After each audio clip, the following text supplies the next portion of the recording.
gene SLC6A1 and a specific variant of this gene known as S459R. This results when this gene codes for a protein called GAP1. It's a GABA transporter, which is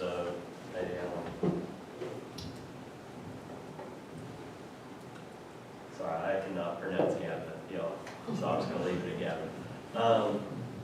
But this GAP1 protein, the 459th amino acid, is typically serine but has been replaced with an arginine. And this causes a conformational change in this protein because this arginine is much larger than the serine is. And so we were studying the pathogenicity of this change, and the disease is simply called SLC6A1. It's named after the gene that causes it. And it's a very rare gene, but the purpose is twofold, is to determine the possible deleterious effects of S459R on SLC6A1 and the GAP1 protein, and also the modeling and function of the GAP1 with the malformed S459R. And on SLC6A1's pathogenicity, ClinVar ranks it as having an uncertain pathogenicity, but Polyphen 2 says that it's probably pathogenic. We have multiple variants of S459R.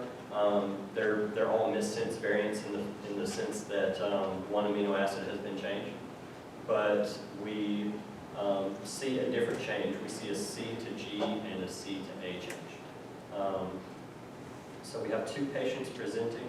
The first patient is diagnosed with myoclonic atonic epilepsy, and the second patient is diagnosed with marfanoid habitus associated with intellectual disability.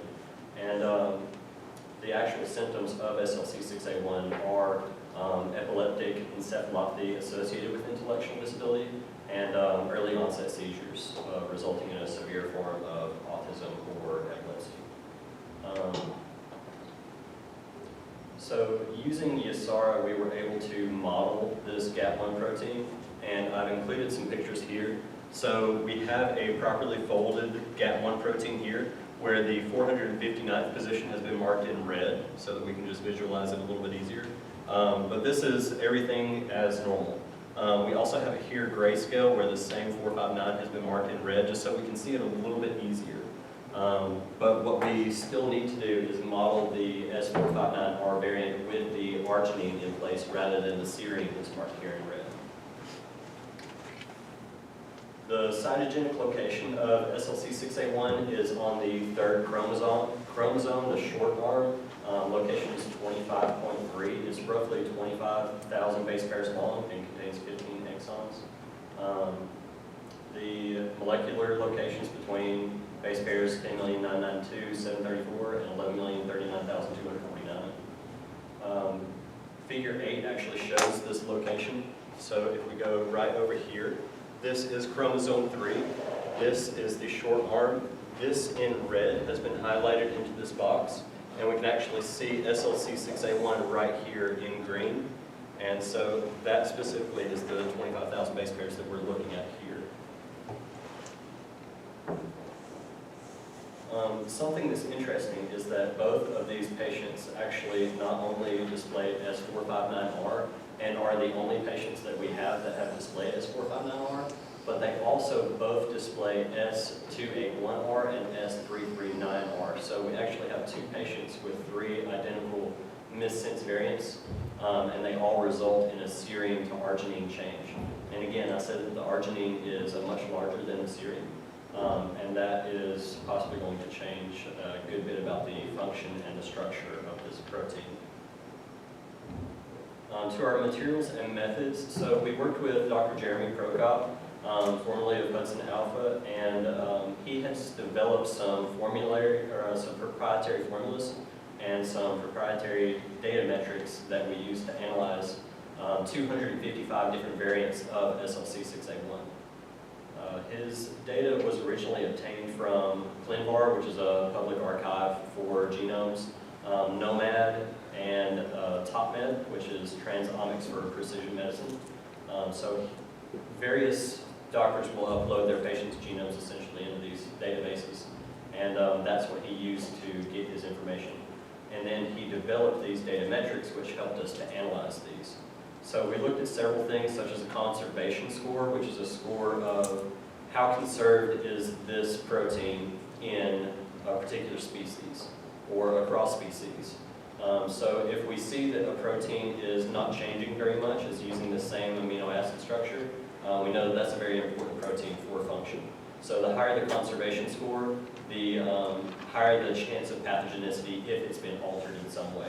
We also look at what's called a 21 codon window, which is a floating scale of 10 codons above and 10 codons below the 459R variant that we're looking at. And it helps us to determine the theme that's going on in this protein.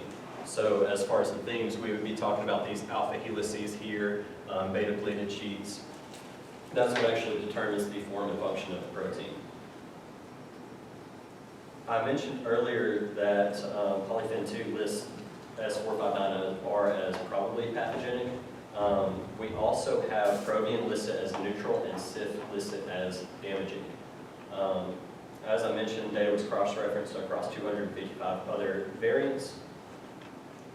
And we have figure 5 is a scatter plot of all of these variants. So we see variant number here, so the amino acids, and then what has changed is their impact. So plotted here in red is 459R.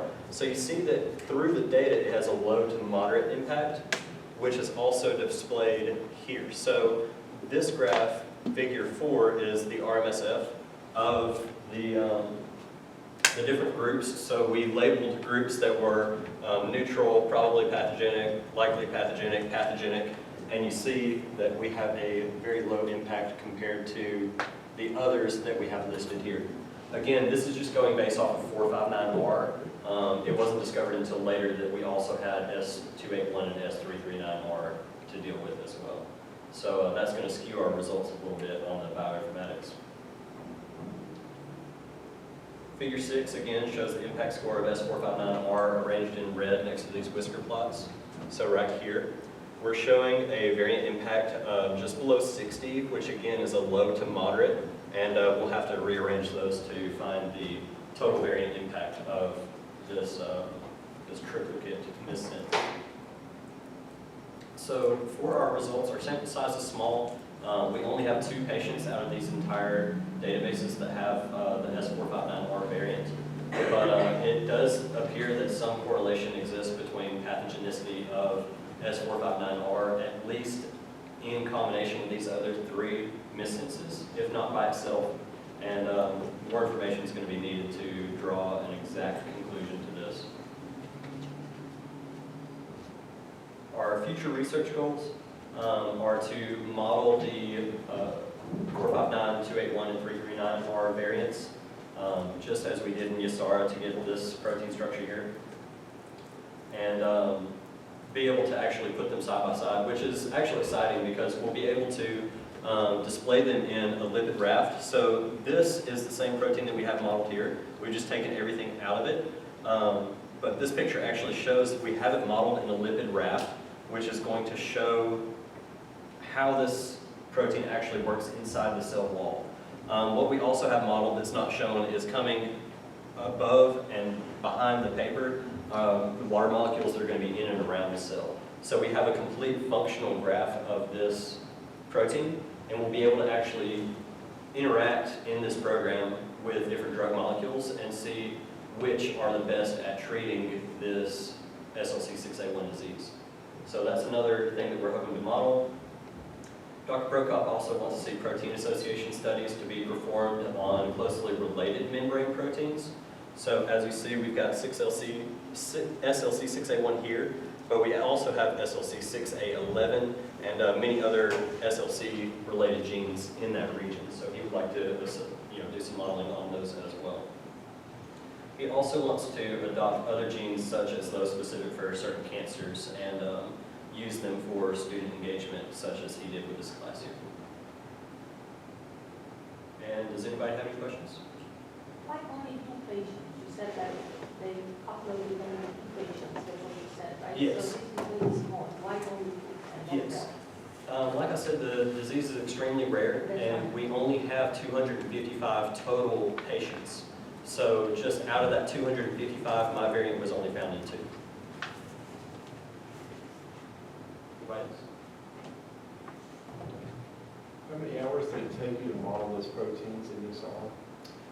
So it can take, it really depends on your machine, but in this instance, it can take between 8 to 12 days to do a full model. My question was 255, is that worldwide or is that US or even that? So some of these databases are international databases, but we're really just trying to use what data we have. There's a lot more data out there, and we just don't have it yet. So I just didn't know would love to what have, what y'all had access to. yeah, I would love to have more access to more genomes we can study. So do you use your computer to run the program? I didn't. I have a Mac. PSR is not compatible. So we have to use what computers we have. So if we have extra computers that Dr. Blair actually has 2 that run specifically for this. He's just going all the way down through 255, modeling all of them. So it's going to take quite a while. Yes. You said you didn't exactly know where the samples came from. If you did know, would you want to map out specifically where the samples were taken from to compare and contrast the different variables? Well, it's kind of a patient confidentiality thing that we can't really have all of their information. I did find the original study posted on one of the patients, and it actually does have a little bit more information, but I just didn't want to post it.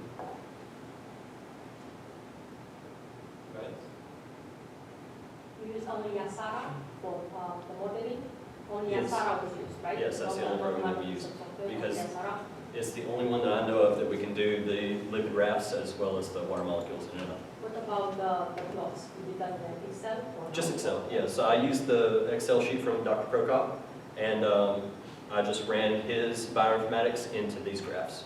Like I said, all the bioinformatics was proprietary from Dr. Prokop, and so it was already set up. So I just made the graphs, we modeled the proteins, and we assessed the patches.